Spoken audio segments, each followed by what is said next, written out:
ઓમ શ્રી ગણેશાય નમઃ. જય શ્રી કૃષ્ણ મિત્રો. પવિત્ર નવરાત્રિના દિવસોમાં આપણે માં અન્નપૂર્ણાની વાર્તા સાંભળીશું કે શંકર ભગવાનને માં અન્નપૂર્ણા પાસે ભિક્ષા કેમ માંગવી પડી. શંકર ભગવાન તો ત્રિલોકના નાથ છે, તો એમને કેમ ભિક્ષા માંગવી પડી? તો આ વાર્તાનું રહસ્ય શું છે તો આપણે આ વિડીયોમાં જાણીશું.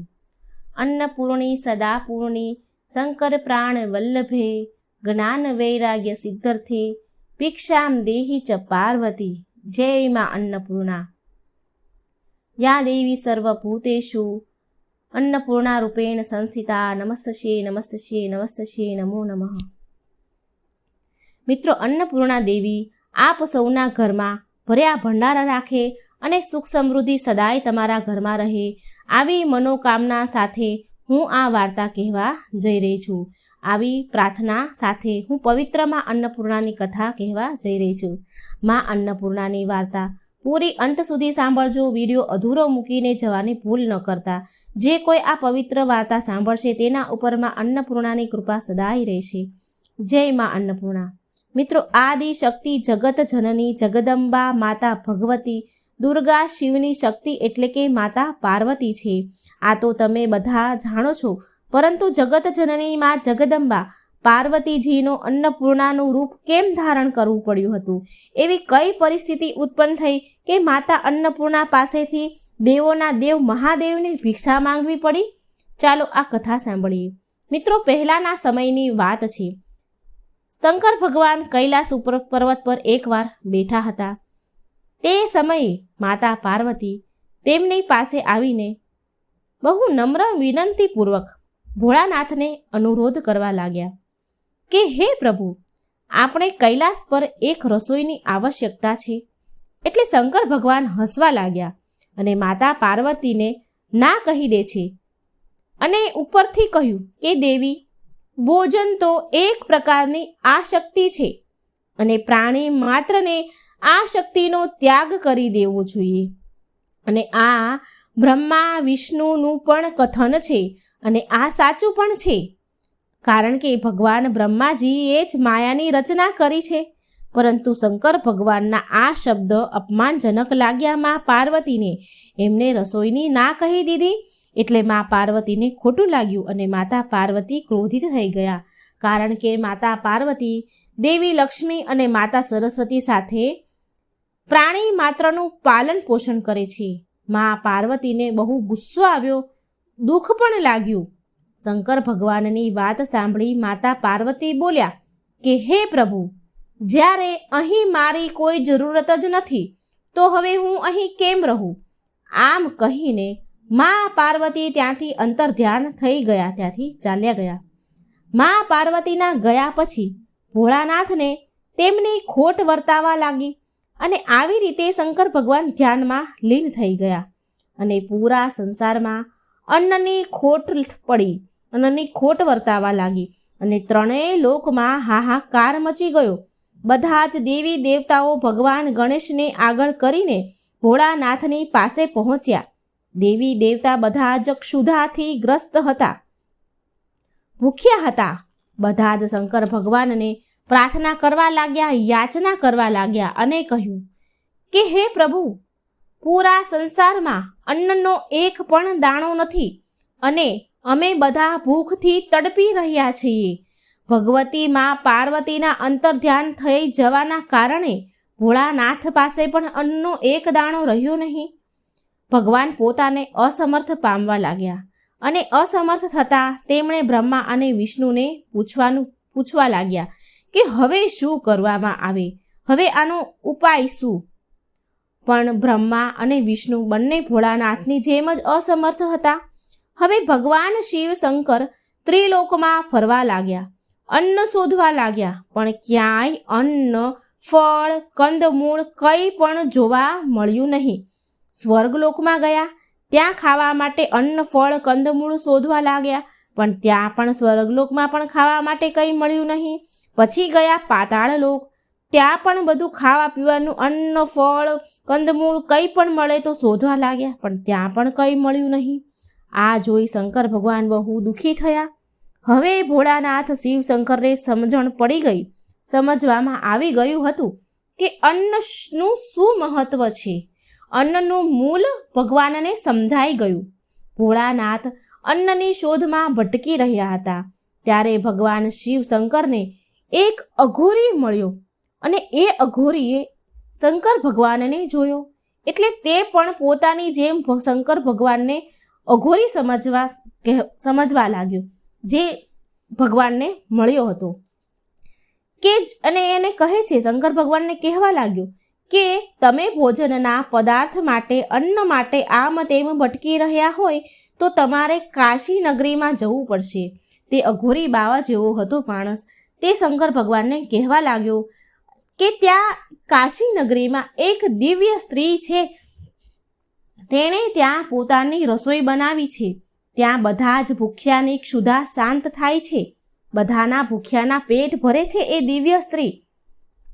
અઘોરીની વાત સાંભળી ભગવાન શિવ કાશી નગરી પહોંચ્યા અને ત્યાં તેમણે જોયું કે અરે, આ રસોઈ તો પાર્વતી દેવીની છે, જે સ્વર્ણ સિંહાસન પર બિરાજમાન છે અને ત્રણેય લોકમાં તેમની દિવ્યતા ઝગમગી રહી છે. અહીં માતા અન્નપૂર્ણાના રૂપમાં બધા જ ભૂખ્યાને ભોજન પ્રદાન કરી રહ્યા છે અને બધાની ભૂખ શાંત કરી રહ્યા છે. કાશીમાં ત્યાં કોઈ જીવ જ ન હતો જે ભૂખ્યો હોય. માએ બધાની ભૂખ શાંત કરી હતી, બધાને ભૂખ્યાને શાંત કરતા હતા.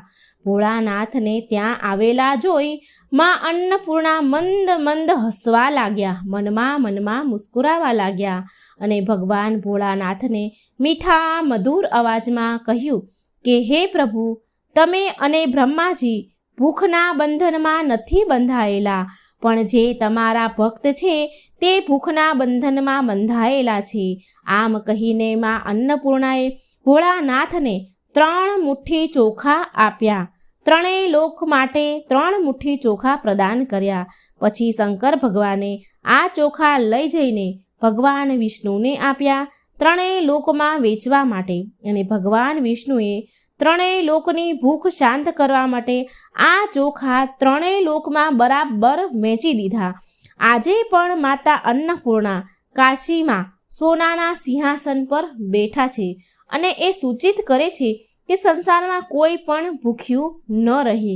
મિત્રો, આ અન્નપૂર્ણામાંની આ એક કથા હતી અને બીજી કથા પણ પૌરાણિક છે. તે બીજી કથા આ પ્રમાણે છે. કહેવાય છે કે જ્યારે ભગવાન રામ માતા સીતાને છોડાવવા માટે લંકા પર ચડાઈ કરી હતી તો તે સમય દરમિયાન વાનર સેનાને બહુ ભૂખ લાગી હતી. તે સમયે ભગવાન રામે માં અન્નપૂર્ણાની આરાધના કરી અને એનાથી પ્રસન્ન થઈને માતા અન્નપૂર્ણાએ પૂરી સેનાની ભૂખ શાંત કરી હતી.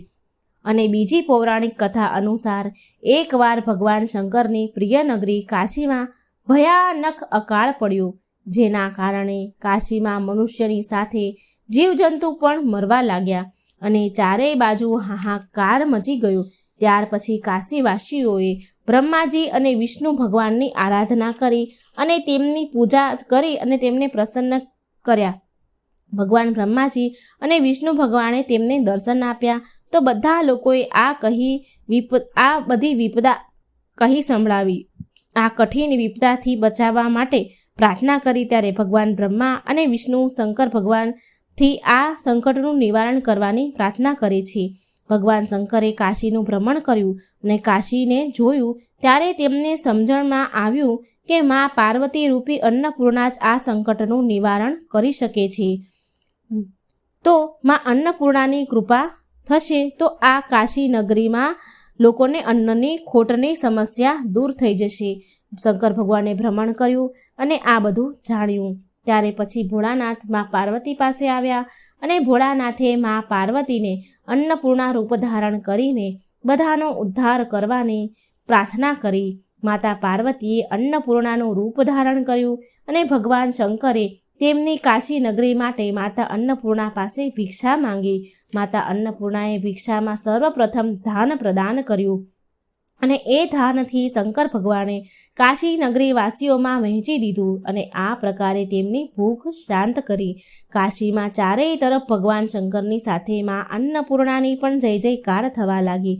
માતા અન્નપૂર્ણાએ ભોળાનાથ શિવશંકરને વચન આપ્યું કે આજથી કાશીમાં કોઈ પણ ભૂખ્યું નહીં સૂવે અને એવું મનાય છે આજે પણ કાશીમાં માં અન્નપૂર્ણાની કૃપાથી કોઈ ભૂખ્યું નથી સૂતું. જે દિવસે માં અન્નપૂર્ણાએ શંકર ભગવાનને ભિક્ષા આપી હતી તે દિવસથી જ માં અન્નપૂર્ણા જયંતીના રૂપમાં માનવામાં આવે છે. આ માક્ષર મહિનાની પૂનમે મનાવવામાં આવે છે. કાશી વિશ્વનાથના પરિસરમાં માં અન્નપૂર્ણાનું મંદિર છે. તે મંદિરમાં માં અન્નપૂર્ણાની સોનાની મૂર્તિ બિરાજમાન છે, જે વર્ષમાં એકવાર ધનતેરસના દિવસે એટલે કે અન્નકૂટના દિવસે 4 દિવસ માટે જ ખુલે છે. માના આ દુર્લભ મૂર્તિના દર્શનથી બધા જ ભક્તોની બધી જ મનોકામના પૂરી થઈ જાય છે. અહીં મંદિરના ખજાનામાં પૈસા સિક્કા અને ધાન ભક્તોને પ્રસાદ રૂપે વહેંચવામાં આવે છે અને એવું મનાય છે કે આ પ્રસાદમાં મળેલો સિક્કો તિજોરીમાં રાખવાથી ધનમાં વૃદ્ધિ થાય છે અને ધાનનો પ્રસાદને ભંડાર ઘરમાં રાખવાથી ક્યારેય પણ અન્નની કમી નથી રહેતી. અને વર્ષમાં બાકીના દિવસોમાં માં અન્નપૂર્ણાની પિત્તળની બનાવેલી મૂર્તિની પ્રતિષ્ઠા કરવામાં આવી છે. એની પૂજાપાઠને દર્શન થાય છે. મિત્રો, આ હતી જગતનું ભરણ પોષણ કરનાર માં અન્નપૂર્ણાની કથા. મિત્રો, માં અન્નપૂર્ણાના દર્શન અને પૂજનથી ઘરમાં ક્યારેય ધન ધાન્યની કમી નથી રહેતી અને જો માની કૃપા હોય તો જન્મ જન્માંતરની દરિદ્રતા પણ દૂર થઈ જાય છે. મિત્રો, ભારતીય સંસ્કૃતિમાં ઘરની વહુને પણ અન્નપૂર્ણાનું રૂપ મનાય છે, કારણ કે તે ઘરના બધા જ સદસ્યોનું ભોજનનું ધ્યાન રાખે છે. આપણે ક્યારેય પણ ભોજનનું અપમાન ન કરવું જોઈએ, કેમ કે આમ કરવાથી માતા અન્નપૂર્ણા રિસાઈ જાય છે અને ભોજન બરબાદ પણ થઈ જાય છે. ભોજન બરબાદ કરવું જોઈએ નહીં અને ફેંકવું પણ ન જોઈએ. અને આના સિવાય ઘરે આવેલા અતિથિ, ભિખારી અને ગરીબ લોકોને ભૂખ્યા પેટે પાછા ન કાઢવા જોઈએ. ઘરની ગૃહિણી જો અન્નપૂર્ણામાં છે તો રસોઈ ઘર મંદિર સમાન છે, માટે રસોઈને ક્યારેય ગંદુ ન રાખવું જોઈએ. ભોજન બનાવતી વખતે ક્યારેય તેને ચાખવું ન જોઈએ અને હેઠું પણ ન કરવું જોઈએ. જે ગૃહિણી આ બધી જ વાતોનું પાલન કરે છે તો માં અન્નપૂર્ણાની કૃપા સદાય બની રહે છે અને ક્યારેય તેની રસોઈમાં અન્નની કમી નથી રહેતી. તો મિત્રો, આ હતી માં અન્નપૂર્ણાની કથા. જો મિત્રો તમને સારી લાગે તો મારી ચેનલને લાઈક, સબસ્ક્રાઈબ અને શેર જરૂર કરજો. ભોળાનાથની ભિક્ષા માંગવા તરફ પાછળની આ કથા હતી. આ વાર્તા સાંભળનારની માતા અન્નપૂર્ણા બધી જ મનોકામના પૂરી કરે એવી મારી પ્રાર્થના છે. જય માં અન્નપૂર્ણા. અન્નનું અપમાન ક્યારેય ન કરવું. અન્નનું અપમાન કરવાથી શું થાય છે મિત્રો, એ આપણે આ વાર્તાના માધ્યમથી સમજીશું. એક શહેરમાં ઉર્મિલા, તેનો પતિ અને તેની સાસુ સાથે તે રહેતી હતી. ઉર્મિલાના પતિનો વ્યાપાર, એનો ધંધો, એને કિરણા સ્ટોર, જે આ બધું ભોજન સામગ્રી રાખે, કરિયાણાની સામગ્રી રાખે, એનો સ્ટોર હતો.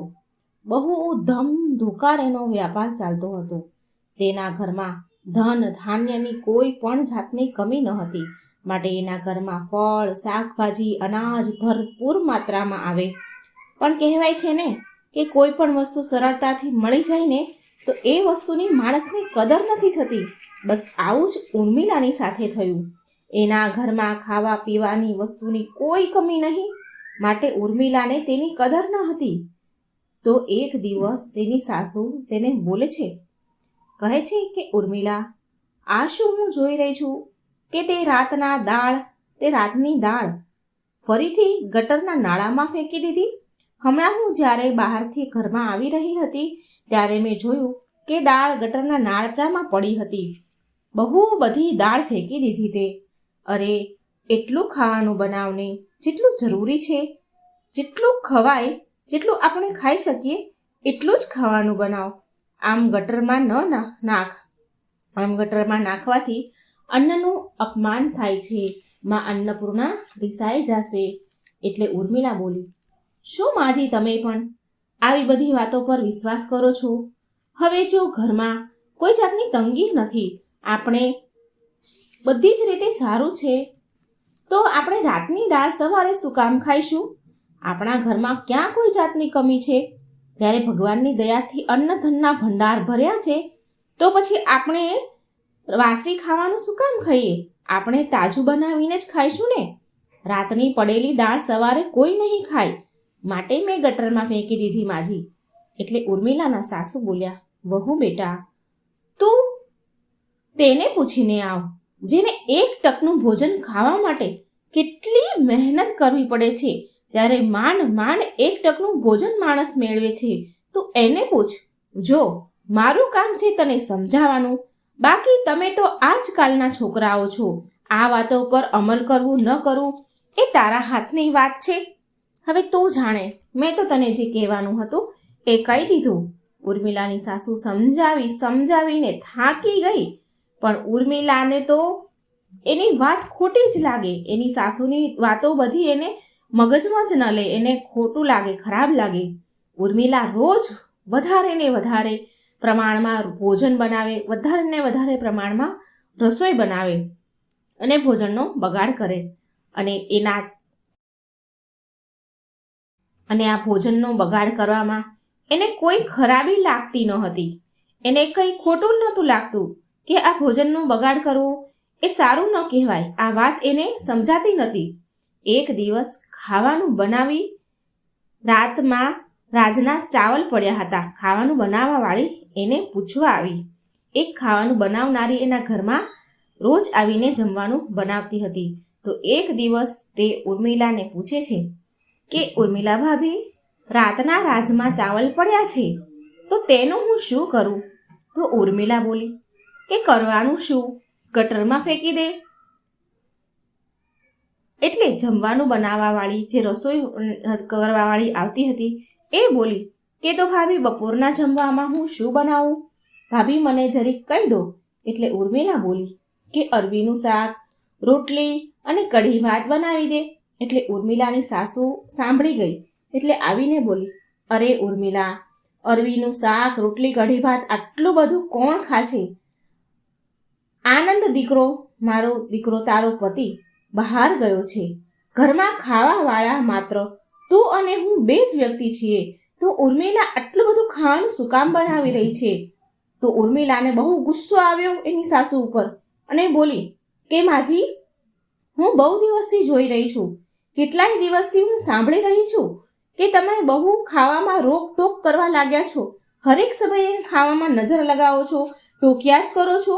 આવું થોડી હોય, આવું નહીં ચાલે માજી. તમારી આ ખાવા પર ટોકવાની આદત મને જરા પણ સારી નથી લાગતી.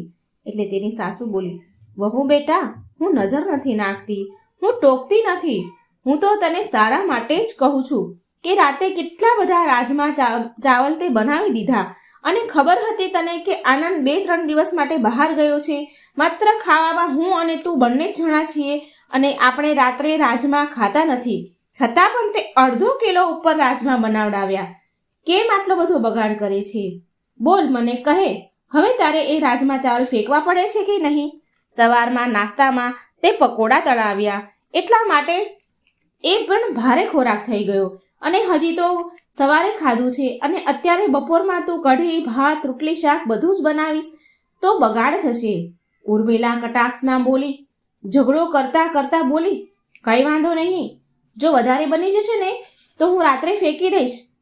જો તમારે ન ખાવું હોય ને તો તમે રહેવા દેજો, ન ખાતા. ઉર્મિલાએ બહુ બધું ખાવાનું બનાવડાવી લીધું, પણ કોઈએ કંઈ ખાધું નહીં. 2 વ્યક્તિ કેટલું ખાઈ શકે? માટે ઉર્મિલાએ બધું જ ઢગલા બંધ ખાવાનું તપેલીઓ ભરી હતી એ રોડ ઉપર ફેંકી રહી હતી. અને એ જ રસ્તા પરથી એક સાધુ મહારાજ, જે સાચા સંત હતા, એ ત્યાંથી જઈ રહ્યા હતા. અને એ સાધુએ આ ઉર્મિલાને આવી રીતે તપેલું ભરીને ભોજન ફેંકતા જોયા. તો એ સાધુએ પૂછ્યું કે શું થયું બેટા? શું આ અન્ન ખરાબ થઈ ગયું છે જેને તું કચરામાં ફેંકી રહી છે?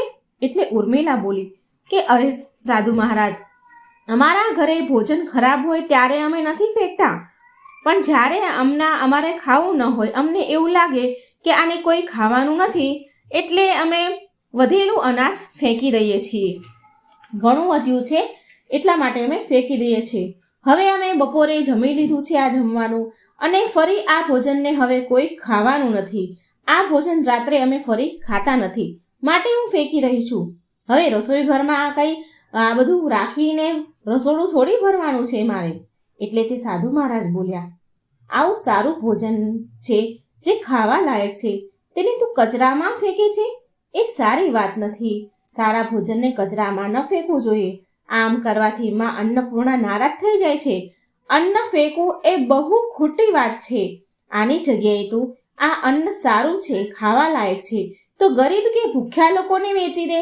આનાથી તને એની દુઆ આશીર્વાદ પણ મળશે, એનું અંતરાત્મા તૃપ્ત થશે જમીને. એટલે ઉર્મિલા બોલી કે સાધુ મહારાજ, આટલો સમય કોની પાસે હોય કે આ અન્ન લઈને હું ભૂખ્યા ગરીબ લોકોની શોધતી ફરું, આ ખાવાનું બનાવીને હું વેચ્યા કરું? અને સૌથી મોટી વાત તો એ છે કે ખાવા બનાવવાના ભોજનના પૈસા અમારા વપરાય અને મજા ગરીબ ભિખારી લે. મને આ ન ફાવે. તો આ ક્યાંથી સાચી વાત છે?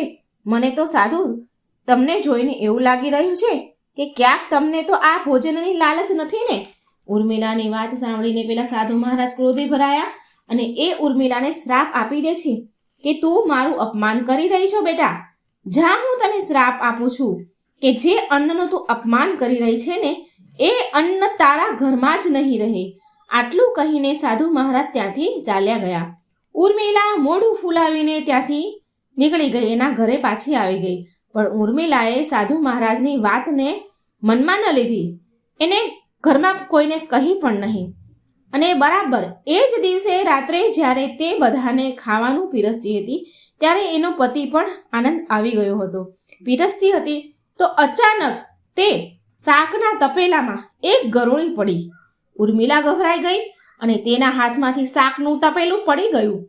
ઉર્મિલા બોલી, અરે આ ગરોળી આમાં ક્યાંથી આવી? એટલે તેની સાસુ બોલી, કઈ વાંધો નહીં ઉર્મિલા, આપણે માત્ર પાણી અને રોટલી જ ખાઈ લઈશું. એ રાત્રે પહેલી વાર ઉર્મિલા, તેનો પતિ અને તેનો સાસુ માત્ર રોટલી અથાણું ખાઈને સૂઈ ગયા. ઉર્મિલાને હજી પણ કંઈ સમજાયું નહીં. હજી પણ એનો ભૂલનો અહેસાસ થયો નહીં. બીજા દિવસે તેનો પતિ સવારે ઉઠ્યો તો તેના સમાચાર મળ્યા. તેને ખબર પડી કે ગોદામમાં ચોરી થઈ ગઈ છે અને બધું જ અનાજ ચોરોએ ચોરી લીધું છે. આનંદ હેરાન પરેશાન થઈ ગયો અને એની માતાને કહેવા લાગ્યો કે ખબર નહીં માં, આજ સુધી આવું ક્યારેય નથી બન્યું. આજ સુધી ગોદામમાં કોઈ દિવસ કઈ વસ્તુ નથી ચોરાઈ. લાખોનો માલ હતો માં, અને આમ બધો જ ચોરાઈ ગયો છે. હવે તહેવાર નજીક આવી રહ્યા છે, બધો જ માલ ચોરાઈ ગયો. હું તો ક્યાંયનો ન રહ્યો. બધું જ હું ઉધારથી મેં માલ ખરીદ્યો હતો. હવે હું એના પૈસા કેવી રીતે ચૂકવીશ માં? ઉર્મિલાની સાસુ કહે છે કે ન જાણે ભગવાન કોની નજર લાગી અમારા ઘરને. આનંદ ઉર્મિલાને કહેવા લાગ્યો, ઉર્મિલા, થોડું સમજી વિચારીને પૈસા ખર્ચ કરજે અને ભોજન પણ થોડું જ બનાવજે. જેટલું ખાવાનું હોય, જેટલું જોઈએ એટલું જ બનાવજે. એક ટાઈમ ખવાય તો એક ટાઈમનું જ ભોજન બનાવજે. મારી પાસે હવે એટલા પૈસા નથી કે આપણે ખુલ્લી રીતે, છુટ્ટી રીતે ખાઈ પી શકીએ. ધીરે ધીરે મુસીબત ત્યાં સુધી આવી ગઈ કે આનંદનું કામ એકદમ ઠપ થઈ ગયું. ખાવાના તો ફાફા પડવા લાગ્યા. જે ઘરમાં ત્રણેય સમય તાજું ભોજન બનતું હતું અને ઉર્મિલા કેટલાય તપેલા ભરીને ભોજન બરબાદ કરતી હતી, આજે એ ઘરમાં ગણીને રોટલીઓ બનવા લાગી. એક દિવસ ઉર્મિલા રસોઈ ઘરમાં રોટલી બનાવવા ગઈ તો જુએ છે કે ઘરમાં તો માત્ર 2 જ રોટલીનો લોટ પડ્યો છે. તો એ વિચારે છે કે હું એવું કરું કે આ 2 રોટલીઓ માજીને અને આનંદને ખવડાવી દઉં. હું પાણી પીને સૂઈ જઈશ. એ રાત્રે ઉર્મિલા માત્ર પાણી પીને ભૂખી જ સૂઈ ગઈ અને સૂતા સૂતા અચાનક તેના મનમાં એ સાધુનો વિચાર આવ્યો. તેનો શ્રાપ તેને યાદ આવી ગયો અને ઉર્મિલા ઊભી થઈને તરત જ એની સાસુ પાસે ગઈ અને એને વાત કરવા લાગી. એટલે એની સાસુ બોલી, ઉર્મિલા બેટા, મેં તો તને પહેલા જ કહ્યું હતું કે અન્નનું અપમાન ન કર, પણ તે મારી એક વાત ન સાંભળી. કેટલું ખાવાનું કેટલું અન્ન ભોજન તે બરબાદ કર્યું છે. આના કરતાં તો તું કોઈ ભૂખ્યાને ખવડાવત તો તને પુણ્ય મળત. હવે હું એ સાધુ બાબાને ક્યાં શોધું જેનાથી એ આપણને ક્ષમા કરી દે, આપણને માફ કરે. તારી એક ભૂલના કારણે આજે આપણે નિર્ધન બની ગયા છીએ. પછી કેટલાય દિવસો સુધી ઉર્મિલા અને તેની સાસુ એ સાધુ મહારાજને કેટલી જગ્યાએ શોધવા ફરકતા હતા. જ્યાં ત્યાં એ સાધુ મહારાજને શોધવા ભટકી રહ્યા હતા. તો બહુ દિવસો શોધ્યા પછી એકવાર અંતે તેમને એ સાધુ મહારાજ એક ઝાડ નીચે ઉપદેશ દેતા દેખાયા. ત્યારે સાધુ મહારાજ ઉપદેશ આપી રહ્યા હતા કે હંમેશા યાદ રાખવું ભક્તો, ક્યારેય અન્નનો બગાડ ન કરો, અન્નને ખરાબ ન કરો. જો તમારા ઘરમાં અન્ન વધ્યું છે તો તેને કોઈ ભૂખ્યાને ખવડાવી દો, કોઈ ગરીબને આપી દો, કે પછી ગાય, કૂતરા, પશુને, જાનવરને ખવડાવી દો. પણ ભોજનને ગટરમાં, નાળામાં ન ફેંકો, કચરામાં ન ફેંકો. આમ બચેલા ભોજનને ફેંકવાથી અન્નનો અનાદર થાય છે. માં અન્નપૂર્ણા નારાજ થાય છે. અને બીજી એક વાત પણ હંમેશા યાદ રાખવી કે ક્યારેય ખરાબ થયેલું ભોજન જે ખાવા લાયક ન હોય તો એવું ભોજન કોઈને ન ખવડાવવું, પશુ, પક્ષી, જાનવરને પણ નહીં. ઘણી વાર બગડેલું, ખરાબ થયેલું ભોજન બીજાને ખાવા માટે ઘણા લોકો આપી દે છે, પણ એ શરીર માટે બેહદ હાનિકારક હોય છે. ત્યારે ઉર્મિલા સાધુ મહારાજના પગમાં પડી ગઈ અને બોલી કે હે સંત, હે મહારાજ, મને માફ કરી દો. મારાથી બહુ મોટી ભૂલ થઈ ગઈ છે. હું હવે ક્યારેય અન્નનો અનાદર નહીં કરું. તમારો શ્રાપ પાછો લઈ લો મહારાજ. મારા ઘરમાં બહુ મુશ્કેલીઓ આવી છે. ખાવા માટે એક પણ અન્નનો દાણો નથી, એક કોળિયો ખાવા માટેનો નથી. ઉર્મિલાની સાસુ પણ બોલી, મહારાજ, મારી વહુને ક્ષમા કરી દો, એનાથી ભૂલ થઈ ગઈ છે. એટલે સાધુ મહારાજ બોલ્યા, ઠીક છે, જો હવે તને તારી ભૂલનો અહેસાસ થઈ જ ગયો છે તો હું તને ક્ષમા કરું છું. કાલે સવારે ભોજનની એક થાળી તારા દ્વાર પર આવેલા કોઈ ગરીબને ખવડાવી દેજે. તારા ઘરમાં ફરીથી સુખ સમૃદ્ધિ ધીરે ધીરે આવી જશે. અને યાદ રાખજે કે ક્યારેય ભોજનને ગટરમાં કે કચરામાં ન ફેંકવું જોઈએ. ઉર્મિલા તેની સાસુ સાથે ઘરે ગઈ, સાધુ મહારાજને પ્રણામ કરી.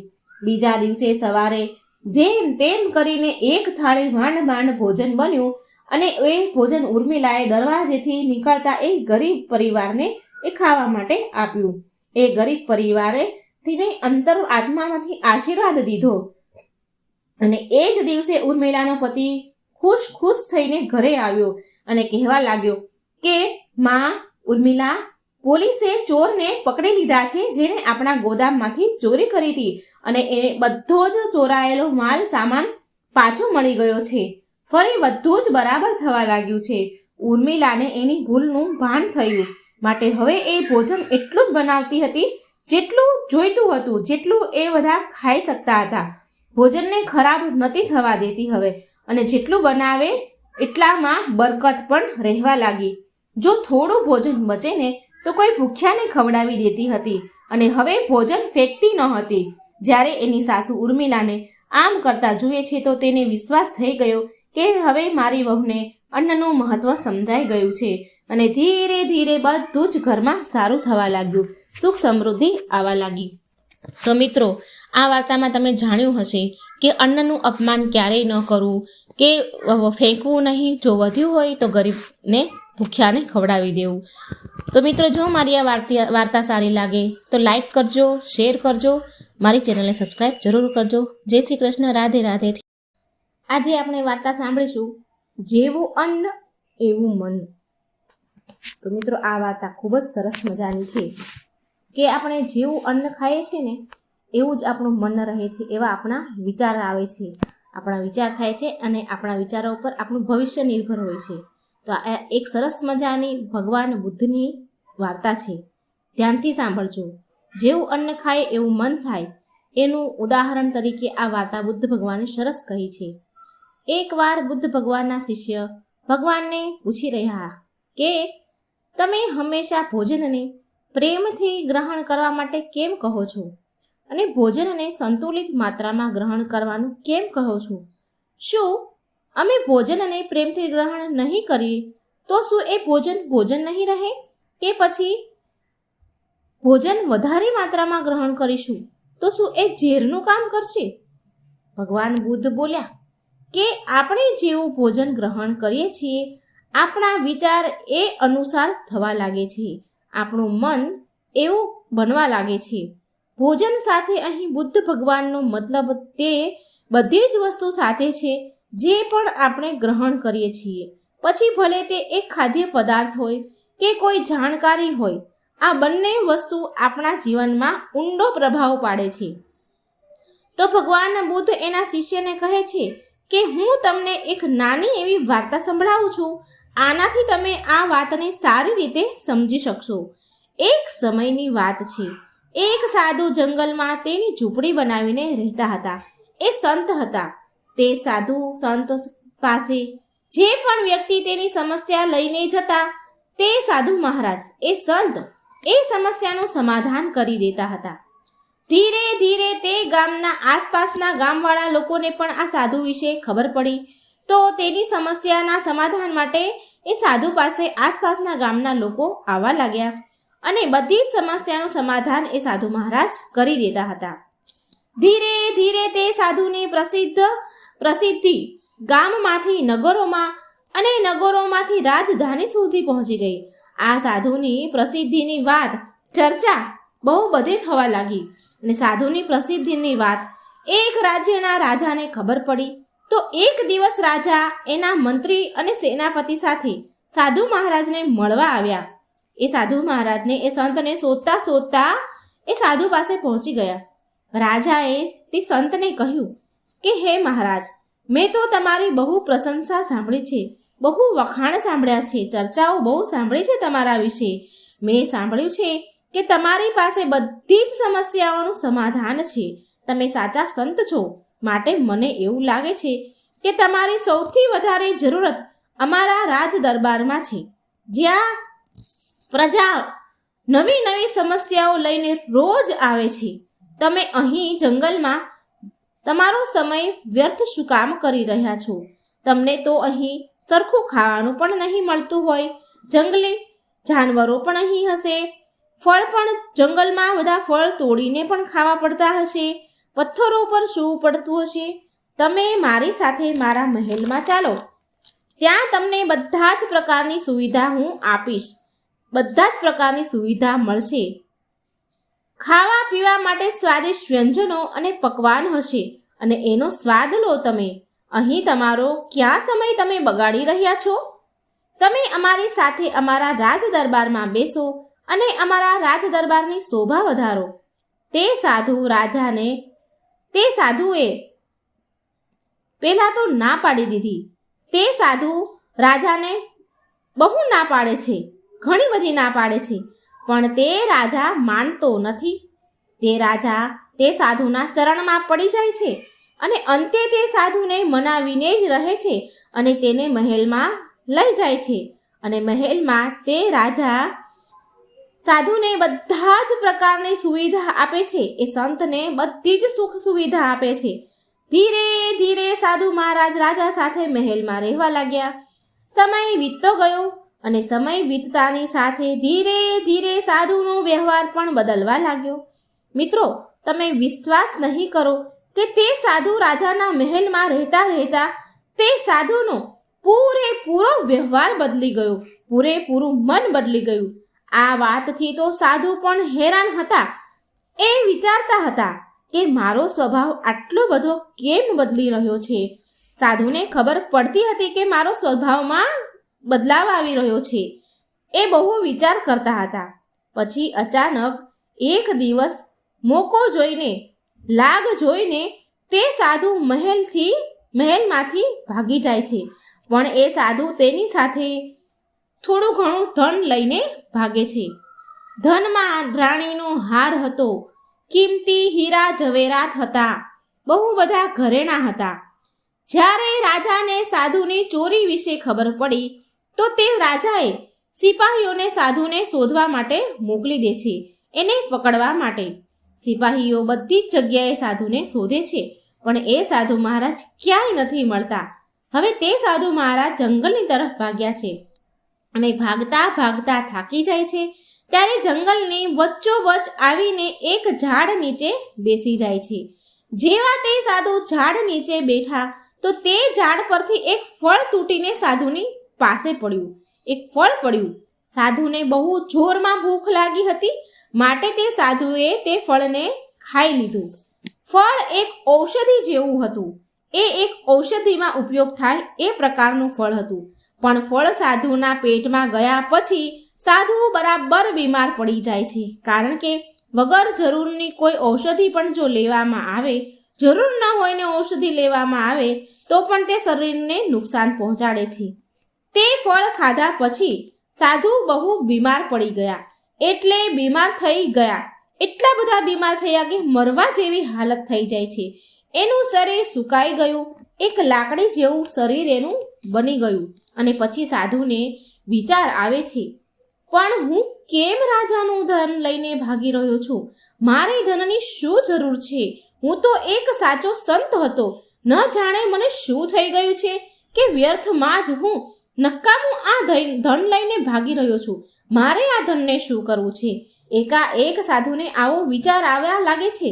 અને આવો વિચાર આવતા જ તે સાધુને આત્મજ્ઞાની થયું. આત્મજ્ઞાનીના ભાવથી ભરાઈ ગયા.